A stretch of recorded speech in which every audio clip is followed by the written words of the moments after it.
Thank you all really for coming out tonight. I want to thank the county executive for bringing his budget show, I guess, on the road.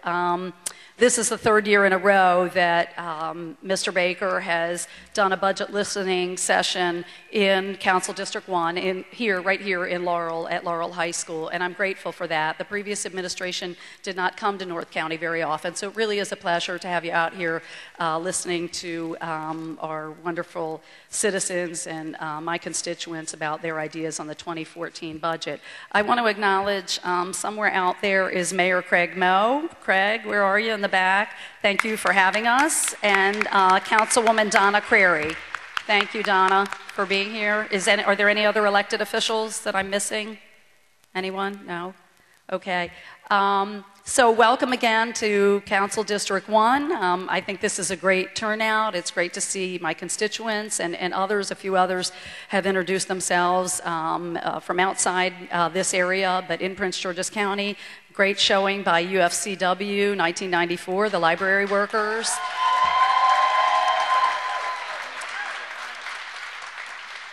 I know they're going to bend your ear, Mr. Baker, and I know all of our citizens have great ideas for the budget, and I just want to thank you again for showing you care, for coming tonight, and I'm looking forward to hearing your ideas and opinions. Thank you.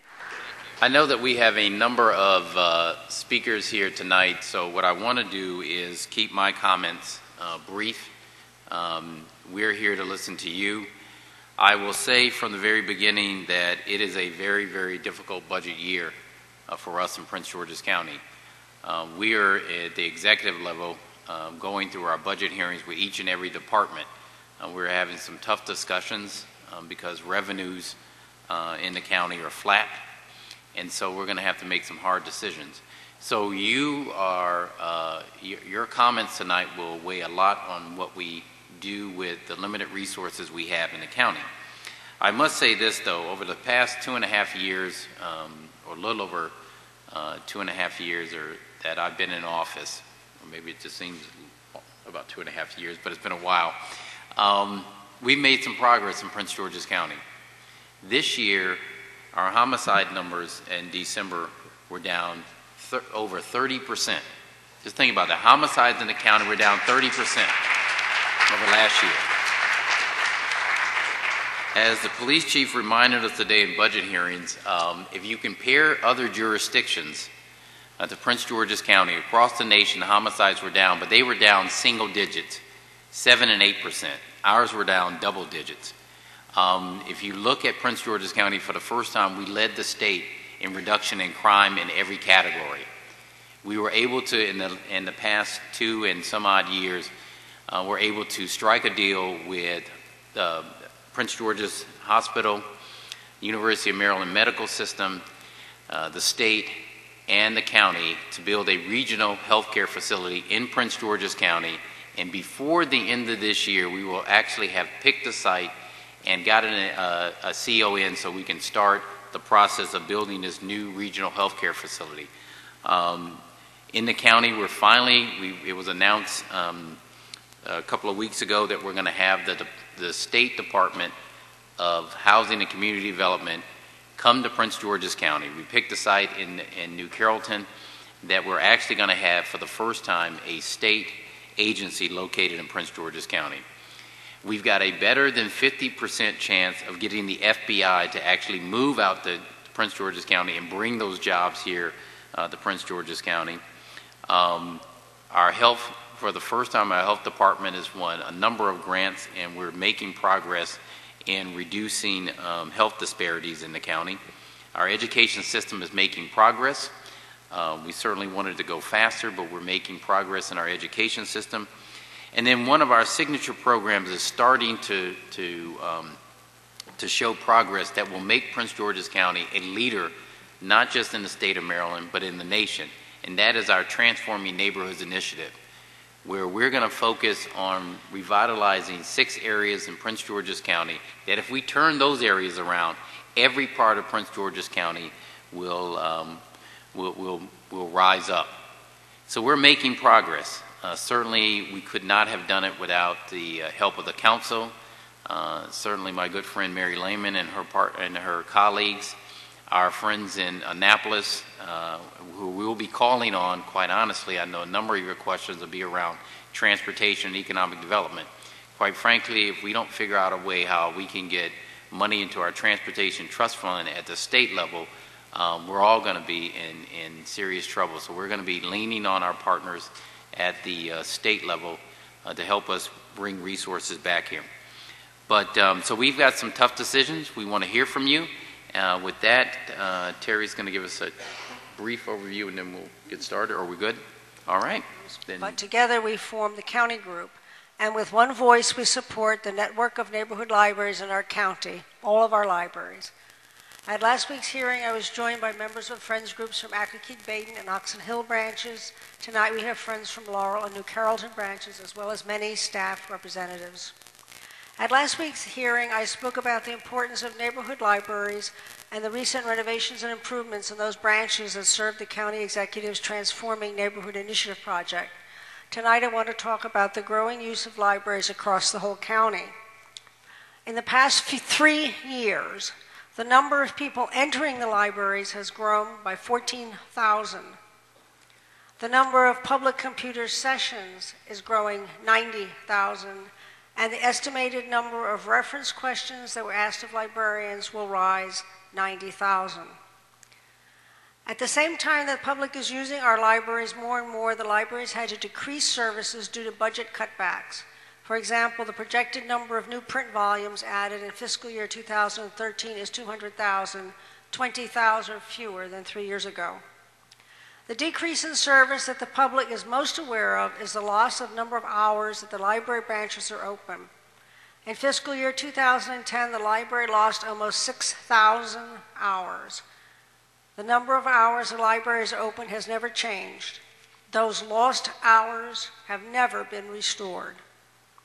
We need to turn these statistics around. As more and more people are using our libraries more and more, the library branches have to be open more hours, not fewer hours. To many county residents, library service is more than recreational. It provides them with knowledge to further their education, support their businesses, find employment and health information, and to follow current news. These are vital services that should be available to all of our residents. No library branch should be threatened with closing. No neighborhood should be singled out for destructive action as such. All our neighborhoods deserve a library, and they deserve libraries that are open more hours. Thank you.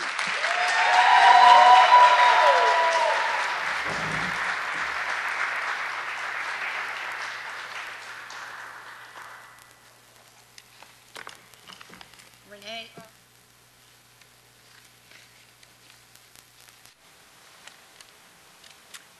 Good evening. I'm Kathy Bavard from New Carrollton Library. I belong to the Friends. I'm not a librarian. However, I just wanted to show you this nice, it's just a flyer that we have out for people that come into the library, and it says, drop in for computer help. So, and then you have down here that you do have basic computer skills.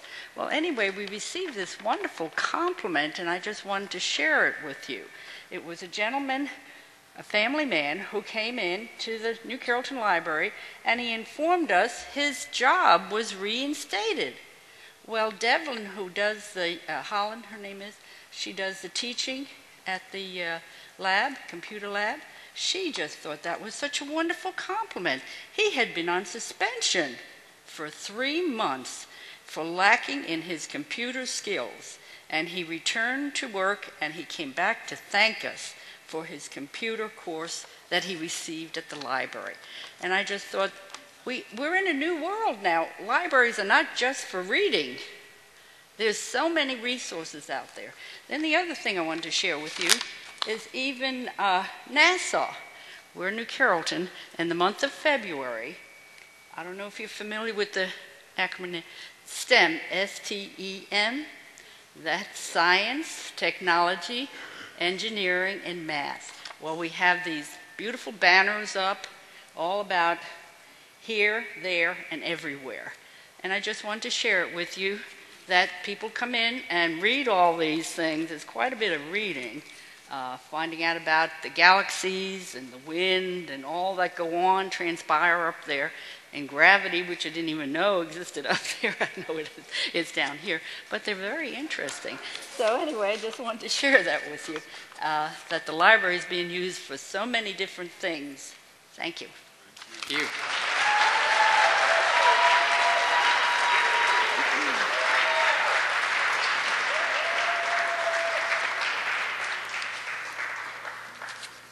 Anaisha Escobar.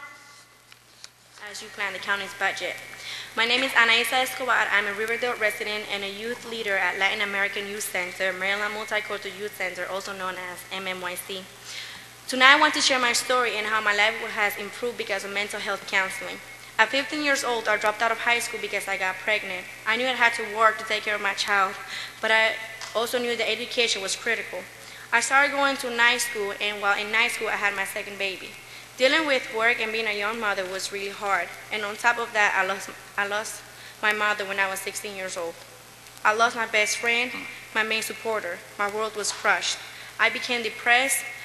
There was a lot on my plate I had to deal with, and I had to grow up fast. Back then, I did not know there were counselors that I could see to help me deal with my problems. My life went on as I knew it, challenging, busy, stressful, and what seemed like a life with little options. That was until I discovered the MNYC's GED program, through which I first learned about how counselors help people release stress, anger, and depression. Mental health services at schools and community centers where young people like me already go to are crucial. Since I started seeing a counselor, my life has been easier. When I was depressed and stressed out, I had a hard time coping with issues and dealing with people. If talking to a counselor has made my life better, I know that other youth like me who may be experiencing problems could also benefit from services. Based on my experience, I know what can make a difference. Mental health preventative services provide youth and families with the chance to deal with issues before they escalate into bigger problems. Because I know what it's like to experience depression and what it means to come out of it, I have become a mental health advocate through MNYC's Puentes or Bridges Leadership Program. Mental health services are important not just for the well-being of young people, but also for our entire community. Executive Baker, I know that you are a mental health supporter. This budget season, please do not forget youth like me, youth who want to strive but who face barriers because of our daily stressors. Please protect and increase funding for mental health services for Prince George's County youth families. We need services at school, at community centers, or other places where youth already go to. Thank you. Thank you.